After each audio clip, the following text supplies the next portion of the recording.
Olá, muita boa tarde, bom dia, boa noite. Não sei o horário que você está vendo esse vídeo, mas hoje eu gostaria de falar com vocês sobre a neurofisiologia da micção. Pessoal, o processo da neurofisiologia da micção é um processo simples que envolve três sistemas: o sistema nervoso somático e o sistema nervoso autônomo simpático parasimpático. Então vamos lá.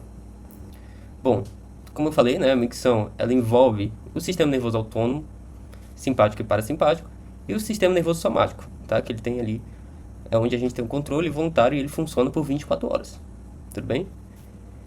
Bom, para a gente fazer xixi, fazer cocô, o estímulo ele tem que vir de algum lugar.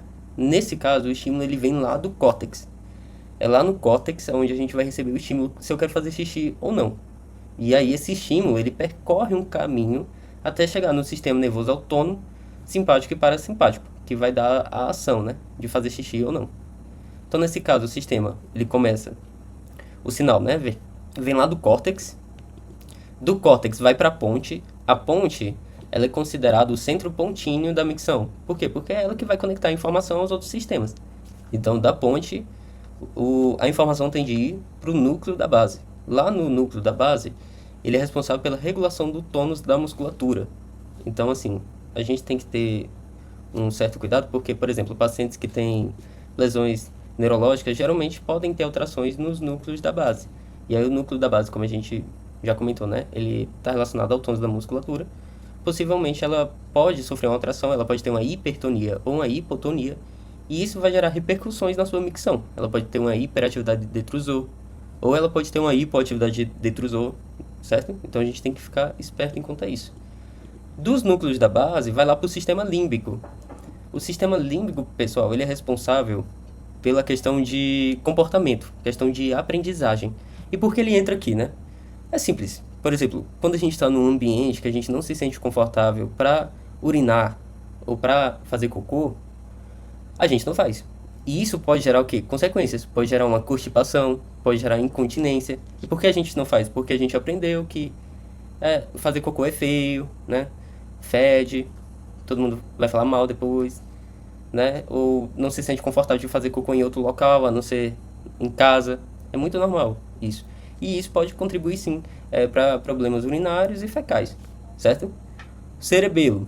Ele está aqui por quê? Porque o cerebelo é responsável pela coordenação, pelo controle da musculatura, certo? Ele é responsável tanto por isso e também pelo controle da força muscular e do tônus da musculatura. Então o cerebelo ele tem uma grande importância. E aí sim, quando passa do cerebelo, chega lá na medula espinhal, vai para os nervos, né? E finalmente chega nos órgãos, a ação. Tudo bem? Então vamos lá. Na fase de armazenamento, se eu quero armazenar a urina, o que acontece? Se eu quero armazenar a urina, quem vai ser ativado vai ser o sistema nervoso autônomo simpático, certo? Ele tem suas ramificações, suas origens em T10 e L2, ou seja, ele é tórico-lombar, e ele vai originar o nervo hipogástrico. O nervo hipogástrico, ele vai liberar noradrenalina, que vai se ligar aos receptores alfa e beta, que estão presentes lá no colo vesical e no corpo da bexiga. Então, beta, ele está localizado no corpo, então ele representa o detrusor, e no colo está representado aqui pelo alfa, tá? Que vai representar ali esfíncter interno, tá? Porque quando a gente fala de sistema nervoso autônomo, é porque eles controlam as musculaturas lisas, certo? Diferente do sistema nervoso somático, tudo bem? Então é basicamente isso. Se eu quero armazenar, esse é o sistema. O nervo hipogástrico libera noradrenalina, que vai se ligar a esses receptores e vai me dar a ação, ó, de quê? De contrair detrusor, de contrair esfíncter, né? Porque eu estou armazenando, e relaxar detrusor. Agora, na fase de esvaziamento, quem vai se ativar é o sistema autônomo parasimpático. Lembrando que, quando um sistema ativa, o outro inativa, certo? Então, se o sistema parasimpático está trabalhando aqui, o sistema simpático está inativo, tá? Eles têm ação antagônicas, tudo bem? O sistema parasimpático, ele tem suas ramificações, sua origem, em S2 e S4. Mas ele também sai de uma parte lá do tronco encefálico, tudo bem? Ele vai originar o nervo pélvico, que é o principal nervo pela percepção de bexiga cheia ou de bexiga vazia, certo?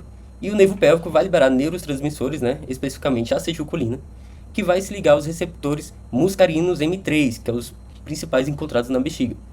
E aí ele vai estimular o quê? A contração do detrusor e o relaxamento do esfíncter interno, certo? Já o controle somático, ele é voluntário, diferente do autônomo. E no somático ele vai trabalhar 24 horas. Ele tem suas ramificações de S2 e S4 e vai originar o nervo pudendo. O nervo pudendo ele vai liberar neurotransmissores de acetilcolina, que vai se ligar ao neurônio motor localizado numa região específica da medula, chamado núcleo de Onuf. E aí ele vai mandar o estímulo de contrair ou relaxar. Vai depender do estímulo que está vindo lá do córtex. Se eu quero urinar, né? Se eu quero contrair ou se eu quero armazenar. Então depende do estímulo que for lá para o córtex. Tudo bem? De uma forma geral, quando eu quero armazenar, eu vou ativar quem? Sistema simpático, certo? Onde ele tende a contrair esfíncter e relaxar detrusor. Agora, se eu quero esvaziar, eu vou ativar o sistema parasimpático, onde eu tendo a contrair detrusor e relaxar esfíncter. E ao ponto somático, ele vai trabalhando nesses dois, certo? O somático, ele vai ou contrair as musculaturas do assoalho pélvico, se eu quero armazenar, ou relaxar as musculaturas do assoalho pélvico, se eu quero esvaziar, certo? Basicamente é isso, pessoal. Espero que vocês tenham entendido. Se ficou alguma dúvida, deixem aí nos comentários, que eu vou estar lendo e vou estar tirando todas elas. E me contem se vocês gostaram dessa aula, se gostaram da aula aqui no computador, né, que foi algo diferente. E é isso.